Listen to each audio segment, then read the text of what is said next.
Nouvelle saison d'Équipé pour rouler qui arrive et cette année, on a décidé d'y aller avec une toute nouvelle voiture pour le Challenge des célébrités et d'avoir quelque chose qui va faire tourner les têtes. Mais pour ça, ça prend des spécialistes bâtir la voiture. Je fais confiance à La Chute Performance et Mathieu, qui est le gestionnaire du projet, va nous en parler.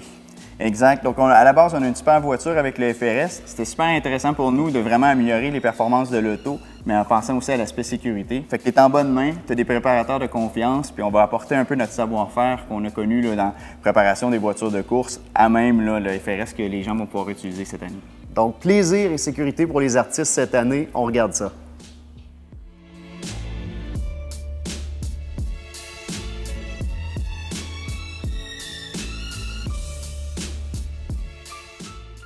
Première étape, quand on bâtit une voiture qui va aller sur la piste, c'est penser sécurité, rigidité. Donc, dans ma tête, c'est cage de protection. On y était avec une cage existante, mais l'équipe de La Chute va ajouter des barres supplémentaires pour s'assurer que la sécurité des pilotes soit au mieux. Donc, on rajoute une barre pour attacher les ceintures de compétition qui sont des harnais à 6 points d'attache. On a les bancs de course qui vont être quand même ajustables avant-arrière, donc 2 vrais bancs Cobra de compétition qui vont aller là-dedans. Donc imaginez que le pilote va être, bien maintenu en place, 2, en cas de problème, ça va être safe. Et avec la cage de protection, ça ajoute beaucoup à la rigidité du châssis, donc à la performance générale du véhicule sur une piste.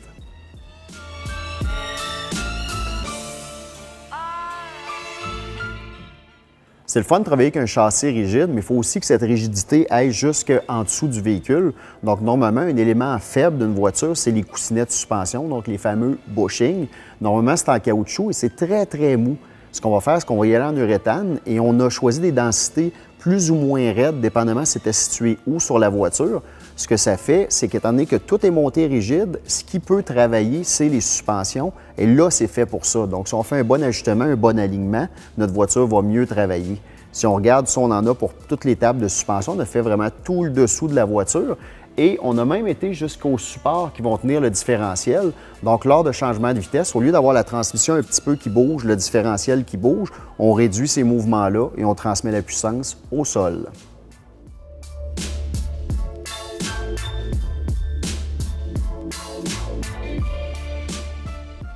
Quand on roule sur la piste, beaucoup de gens nous disent « pour être rapide, ça prend plus de puissance » et la réponse de ceux qui ont de l'expérience, c'est « pour être rapide, ça prend plus de frein ». Donc, une des premières étapes qu'on a fait, c'est d'y aller avec des disques de frein DBA, qui est une compagnie qui est impliquée depuis longtemps dans le domaine du sport automobile. Donc, on savait qu'on allait avoir des disques qui allaient être capables de prendre la charge. Et on a ajouté des lignes à frein tressées. Pourquoi des lignes à frein qui sont vraiment tressées stainless? C'est qu'une ligne à frein d'origine sur une voiture, ça prend quand même passablement d'expansion quand le liquide de frein devient très chaud. Donc, à chaque freinage, notre pédale va aller un petit peu plus bas, on va avoir une sensation un peu spongieuse, alors qu'avec des lignes à frein tressées, ils ne prennent pas d'expansion. Donc, la pression que vous mettez sur la pédale de frein est transmise directement sur les plaquettes, sur les disques, donc un meilleur freinage. Et tant qu'être dans les roues, on a travaillé avec des ressorts. Tout ce qu'on veut, c'est abaisser le centre de gravité de l'auto. On aurait pu aller plus extrême avec un système appelé communément un coil-over. Dans le cas de notre application, avec la qualité de pneumatique qu'on va mettre sur la voiture, on savait que la tenue de route allait de toute façon être nettement à la hauteur. Donc, simplement qu'abaisser la voiture, ça va être amplement suffisant.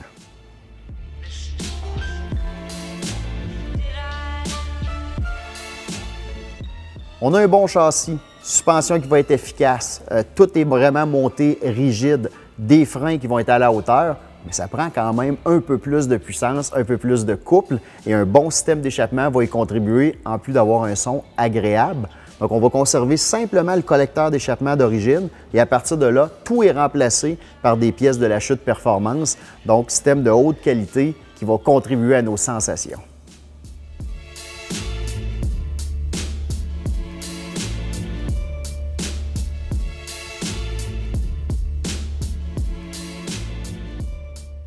Pour les voitures de piste modernes, l'aérodynamisme est rendu un facteur hyper important. Il y a des compagnies qui sont spécialisées, dont APR, qui est les produits qu'on a décidé d'utiliser pour cette voiture-là. Donc, on y va avec vraiment un déflecteur à l'avant qui est en véritable carbone. On a des déflecteurs sur le côté, des appendices aérodynamiques à l'arrière et l'aileron qui est fonctionnel.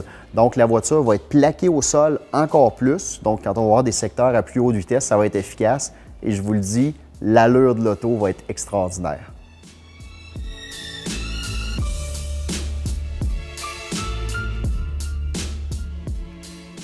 Une belle voiture, c'est jamais complet sans des jantes en alliage et une montre pneumatique à la hauteur. Donc là, on y était avec les roues RTX. On a pris les roues Stag dans la gamme R-Spec. R-Spec, c'est des roues qui sont ultra légères, donc une belle application pour la piste, puisque des roues, plus c'est léger, plus on ménage notre système de freinage. C'est normal, masse en rotation. Donc, quand c'est très lourd, c'est plus dur sur les freins. Et on y était avec les pneus BF Goodrich dans les Com2, donc un pneu qui est hyper à l'aise sur la pluie et sur le sec. Donc, si on a des journées de tournage qui sont un peu pénibles, on va rester quand même en sécurité sur la piste. On y était avec des roues, ce qu'on appelle staggered. Ça, ce que ça veut dire, c'est qu'on est plus mince à l'avant qu'à l'arrière. Donc, on travaille en avant avec des roues de 18 par 8, avec des pneus 225 de large. Et à l'arrière, on a des roues 18 par 9 pouces et demi et des pneus 255 de large. Donc, je peux vous dire, l'allure du véhicule a été nettement rehaussée.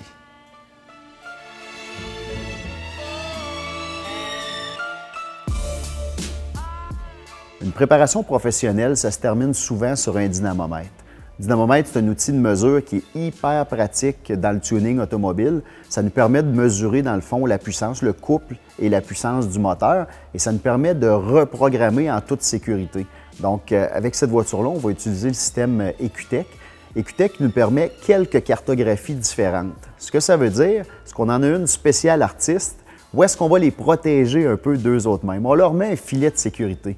Ce qu'on fait, c'est qu'étant donné que la voiture va être très rapide, beaucoup de tenue de route, excellent freinage, les vitesses de passage en virage vont être vite, donc on va leur limiter un petit peu la puissance maximale de la voiture. Ce qu'on fait, c'est qu'on va couper le régime moteur à 6000 tours, alors qu'on sait très bien que cette voiture-là pourrait monter facilement jusqu'à 7800, même 8000 tours.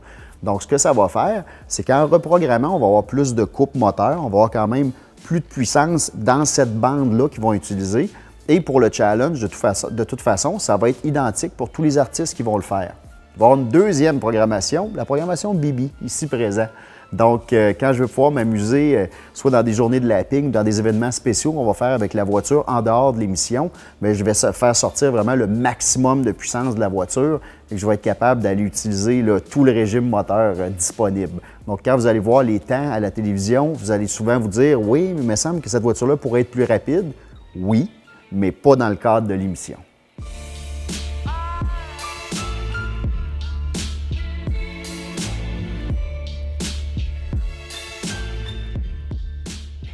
Le projet avance à grands pas et on est particulièrement excités. Les maniaques de voitures qui se tiennent dans les expositions, dans les événements de course, vous risquez de voir cette voiture-là pendant l'été. Pour les autres, sur les ondes de Z-Télé, ça va être un rendez-vous. On vous revient dès le mois d'août.